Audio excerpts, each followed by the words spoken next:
Because tonight, I am seeing Bad Boys Ride or Die. Tonight, I am seeing the fourth Bad Boys movie. Oh wait, I technically saw this movie in the afternoon, in an afternoon showing. So, because this afternoon, I guess. Hey guys, this is Frozen Things Stews here, and welcome back to another movie review. And today, I am going to be doing a review on Bad Boys Ride or Die. So, Bad Boys Ride or Die is the fourth installment in the Bad Boys franchise quadrilogy. Hope this is the last one. And is directed once again by Adil El Arbi and Bilal Fallah, the same directors as the previous film, thank God, and also Miss Marvel, the show. And it stars Will Smith, Martin Lawrence, Vanessa Hudgens, Alexander Ludwig, Paula Nunez, Eric Dane, Jacob Scipio, Tasha Smith, Melanie Liburd, Tiffany Haddish, Rhea Seehorn, etc. And so the film tells the story of Mac and Marcus, who are once again being tested when they're passing Captain Howard, who you guys remember was killed off in the last film.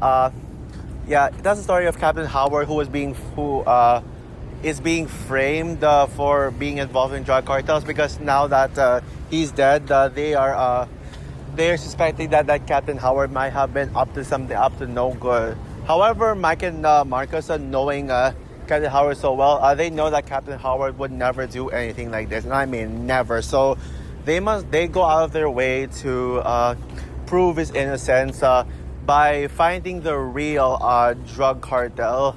And also, they also must work together with the villain from the last film, who turns out to be Mag's son, Armadillo, because Armadillo knows what happened, knows the real truth about Captain Howard and the real drug cartel. So they must go out of their way to find it. However, things get really bad when now Mac and Marcus become fugitives, and they are chased after by a federal police squad led by Captain Howard's daughter, Judy Howard.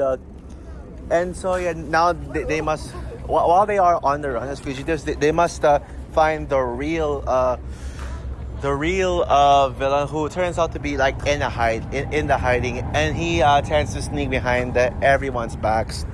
As you guys know, I love Bad Boys for Life. Is it the perfect movie? No, but I personally really dug the hell out of Bad Boys for Life. I think it is underrated. I still don't understand why Bad Boys fans hate on that movie. I mean, the movie, I think it really is the best one. Sure, yes, it is dark. Yeah, I actually forgot to mention in my review about the fact that it's dark. And also, it does something different to the franchise, but I think that's the film's biggest strength. Adil and Bilal, they're both actually really good at handling the Bad Boys franchise, and I think that they have so much potential to be great directors, who deserve more projects. They deserve to be a household name. And I forgot to mention as well that these duo, they were actually supposed to direct a Batgirl movie. Yeah, the canceled Batgirl movie. Just realizing what they're actually capable of, what these guys really are capable of, it really upsets me. Even more that Batwoman was canceled. Batwoman was canceled because I think these guys would have pulled up a great Batgirl. I think I would have loved the Batgirl movie. Well, not as much as Supergirl, because I'll admit, I'm more of a Supergirl fan than a Batgirl fan. But yeah, it's just sad. These guys are also rumored to direct Spider-Man 4. Yeah, I think I already said this, but I'd love to say it again for my pleasure.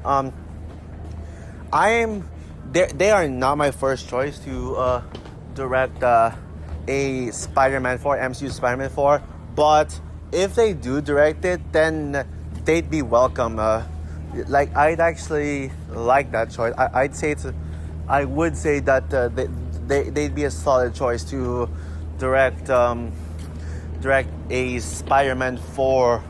But yeah, now on to my now as for Bad Boys Ride or Die, with this film, I will say that one thing that makes me happy is that that these director duo are back to directing.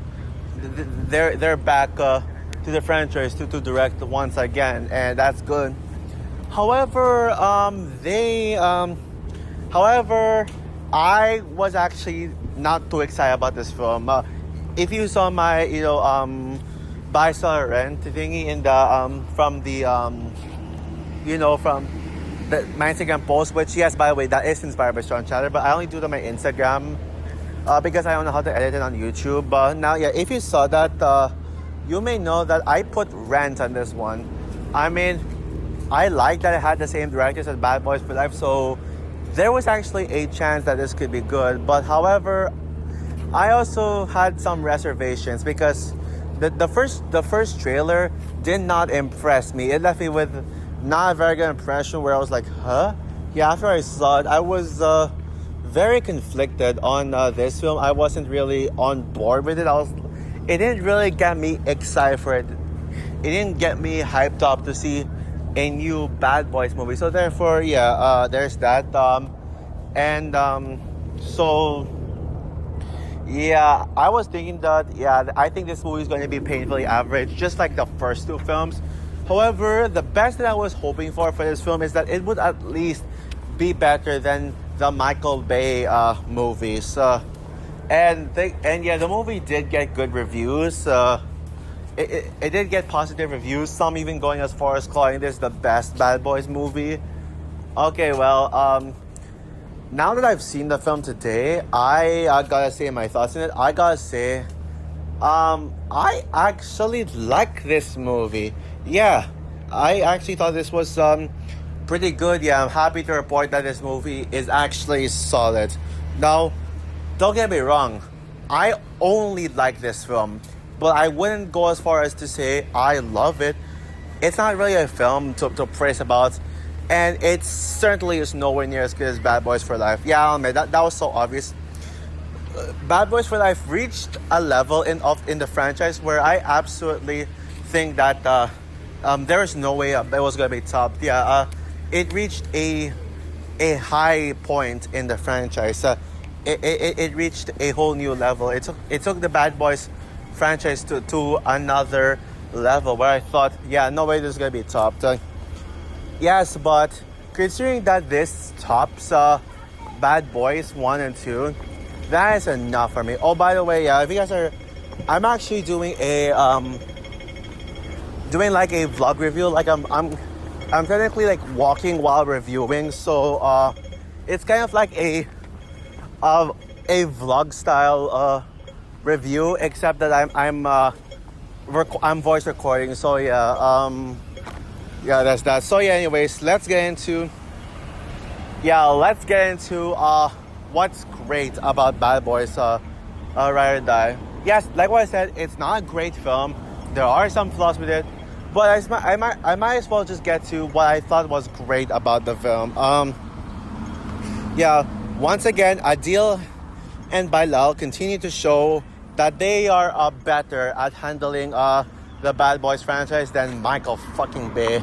Yeah, not that Michael Bay was bad at his job, but considering that how bad of a director Bay is, I think he would have screwed up modern Bad Boys. So these guys just having a great distinct style to it, yeah, they really do bring the Bad Boys franchise to new heights. And yes, this is actually kind of like the third film again. Like, not like it's like a copy of the third film. Well, it does take a bit of elements from the third film, but what I mean by that is this film does it's technically like the first film, the third film all over again.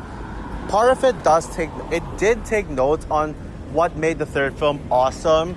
And while I wouldn't say this was awesome, well, kinda, it's still a really great film, and really great film. And once again, this brings back the fun of the previous film. It brings back the fun of of Bad Boys, and it really redefines why I like Bad Boys a lot. A lot.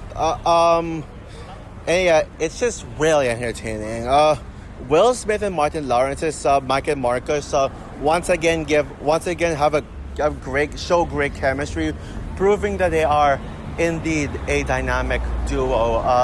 And they're just so likable. It's really hard to root against them. It's really hard to say nothing else other than they're so charismatic and likable.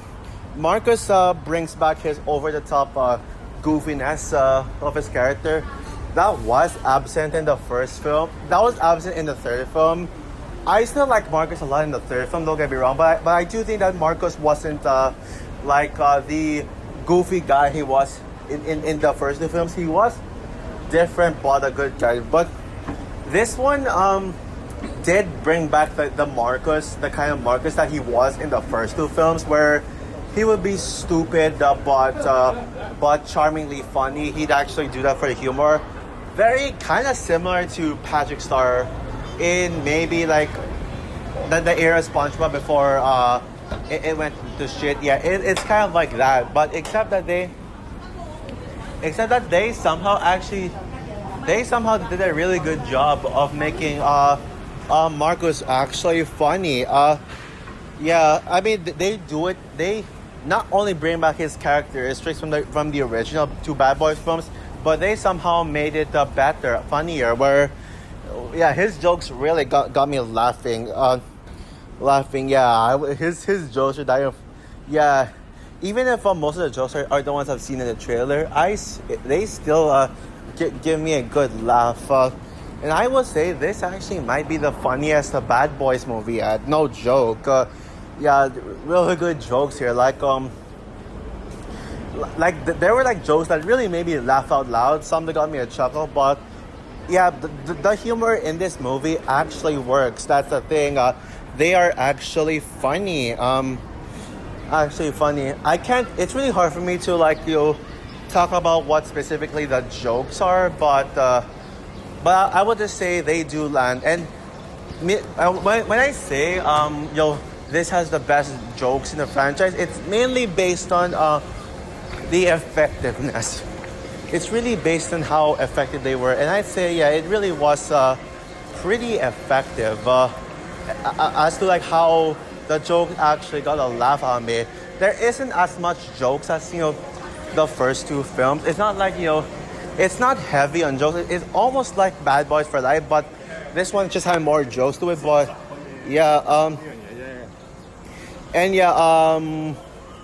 yeah, people say that this is a personal story of Marcus from what they heard going in. They all said, "Oh, this is about Marcus." Personally, I don't see that.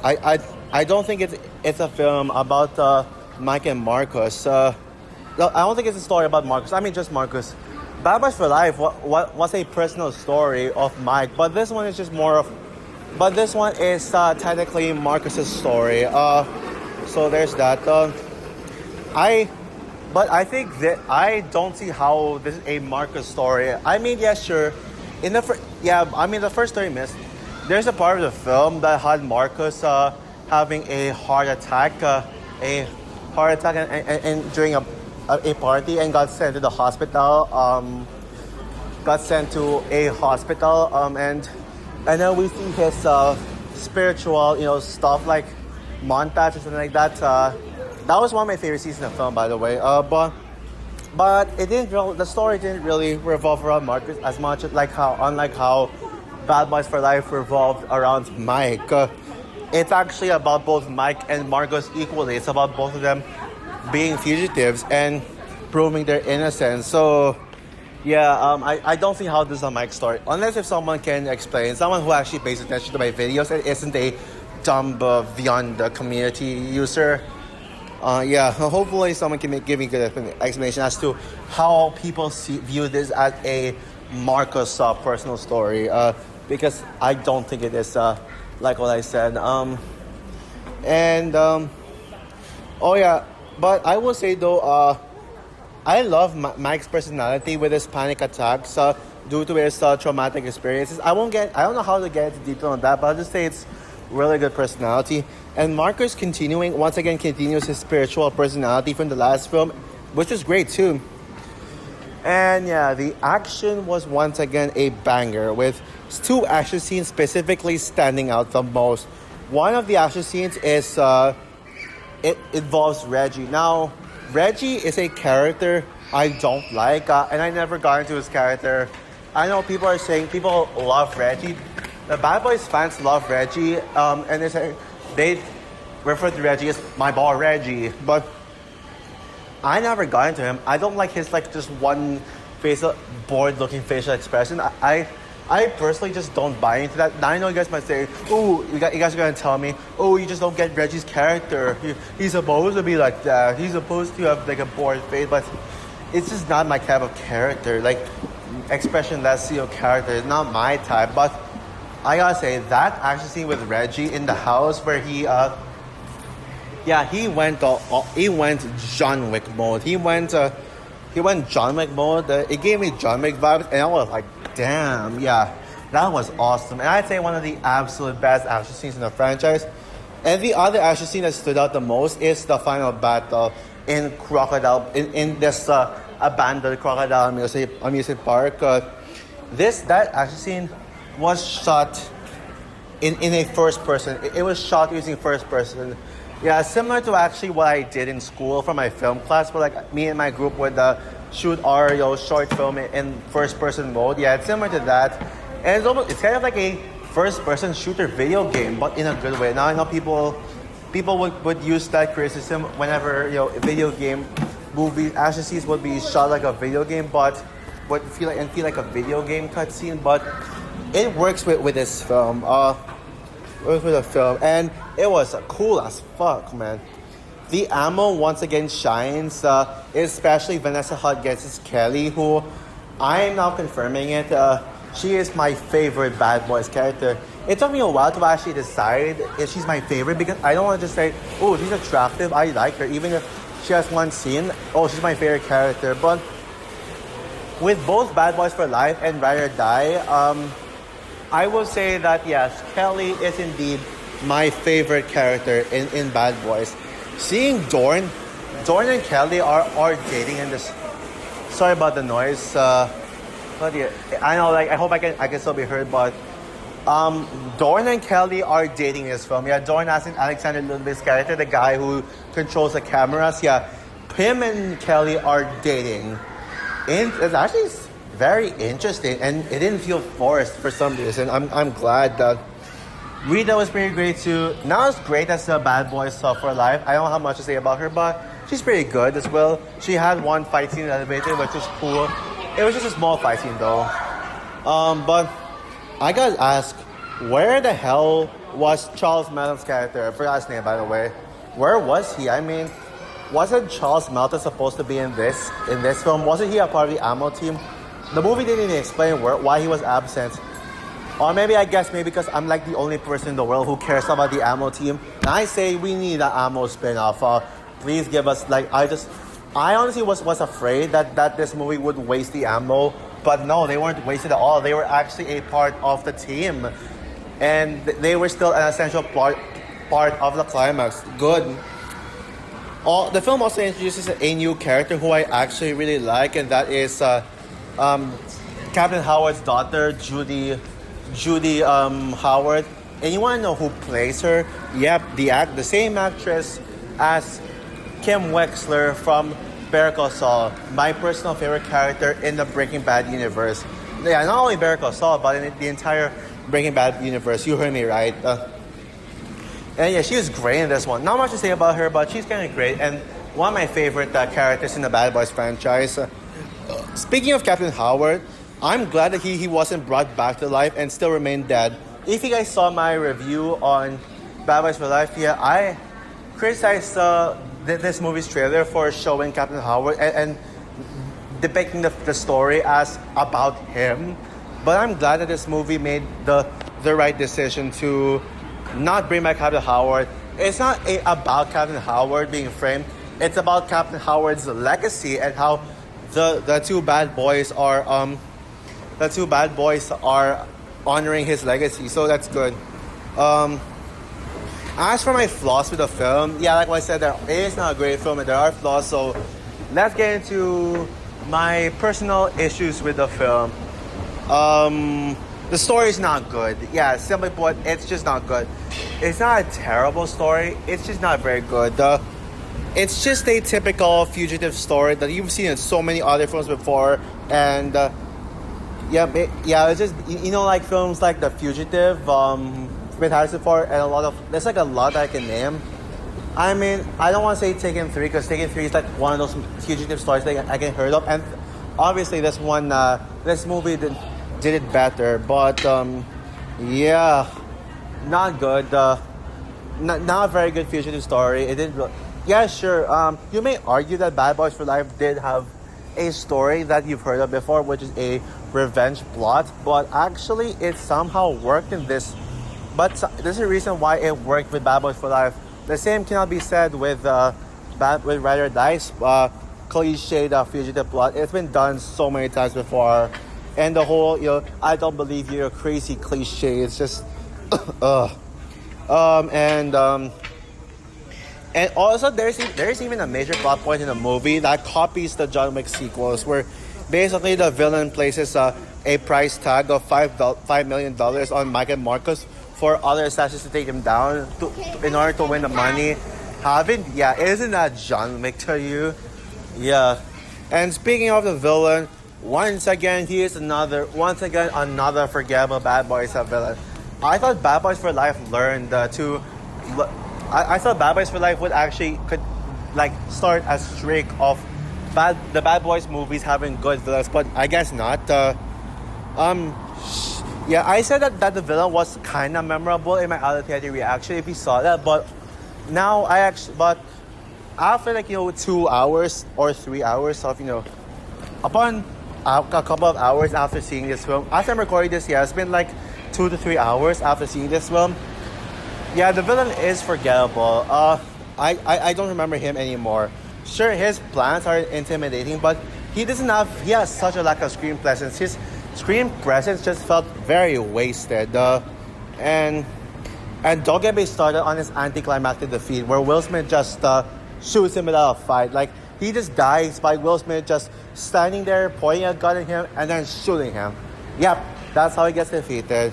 Yeah, way to go. The first 30 minutes did take a while to get going because the first 30 minutes was just more geared towards comedy. It mainly focused on the comedy, but thankfully was able to pick up after 30 minutes. I still don't buy into the idea of Mike and Armadillo being a father and son duo. The movie tries so hard to give them a dynamic, but it just doesn't work for me. Seriously, I still don't believe in them. I mean, Mike is remarried, has a new wife, and Mike's new wife in his film feels